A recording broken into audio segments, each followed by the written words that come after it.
السلام عليكم ورحمة الله. أهلا بيكم في فيديو جديد. النهاردة معانا انتريه 4 قطع، كنبتين و2 فوتيه. الانتريه ده كان قديم واتجدد النجارة بتاعته قبل التنجيد طبعا، يعني الخشب نفسه اتعدل واتغير من شكله. يعني مثلا عندنا الفوتيه دوت كان برجير، كان ليه ودان من فوق، كان عالي، الدراعات بتاعته كانت ضخمة، فقصرنا الظهر، قللنا من حجم الدراع، قصرنا، زي ما قلت لكم قصرنا الظهر وشلنا الودان اللي كانت فيه. الكنب برضو كان الدراعات بتاعته ضخمه جدا، قللنا منها، والظهر كمان غيرنا منه.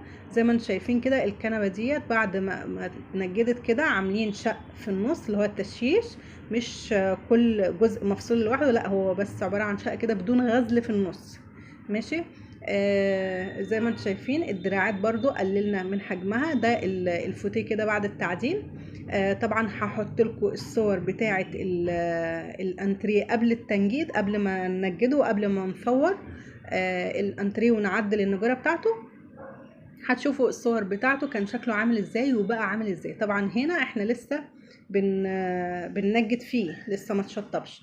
الكنبه ديت بقى كنبه فرداني، هي تبع الشغل لكنها فرداني، ملهاش علاقه بالانتريه. يعني هو كده انتوا هتشوفوا معايا في الفيديو هنا 3 كنبات. زي ما انتم شايفين برضو ديت نفس الستايل، يعني الانتريه معمول على الستايل بتاع الكنبه دي. دي بقى السفنجه بتاعتنا اللي هنستخدمها في الشغل كله. زي ما انتم شايفين كده سفنجه ميه، طرية جدا ومريحة جدا، ودي سفنج هايبر من شركة الكندية، كثافة 45. طبعا اللي عارف شغلنا عارف ان احنا بنستخدم اعلى كثافات في السوق. احنا بنستخدم هايبر من شركة الكندية كثافة 45، وكنا بنستعمل صناعات فوم كثافة 45، بس للأسف الشركة ما بتنزلش ال 45 دلوقتي، فأعلى كثافة عندها دلوقتي ال 40. فبنشتغل من صناعات فوم أو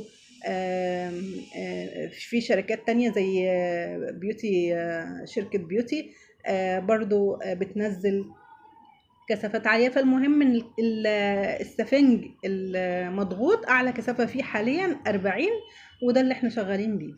دي بقى الكنبة الصغيرة. زي ما انتم شايفين الكنبة الصغيرة بقى الشلتة بتاعتها قطعة واحدة، والظهر كمان ما عملناش فيه شق عشان يمشي على ايه، او التشيش اللي في الظهر عشان يمشي مع الشلتة اللي هتبقى قطعة واحدة.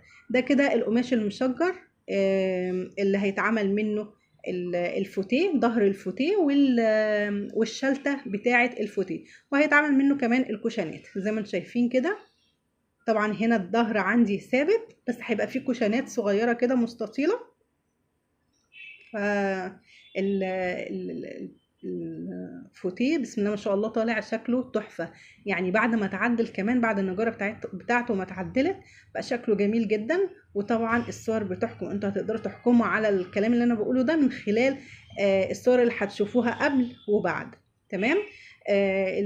الفوتيه بقى شكله قيم كده وما شاء الله، الشغل واضح جدا فيه. فزي ما شايفين هم هنا لسه فاضل له الشلته بتاعت القعده. الشلته هتبقى نفس القماش اللي في الظهر، يعني الفوتيه الدراعات والارضيه معموله من قماش الساده، الشلته والظهر معمولين من القماش المشجر، وهيبقى فيه كوشن ساده مستطيل للفوتيه. اما الكنب بقى فهيبقى ليه الكوشنات بتاعته مشجر وساده. بس كده ده الفيديو.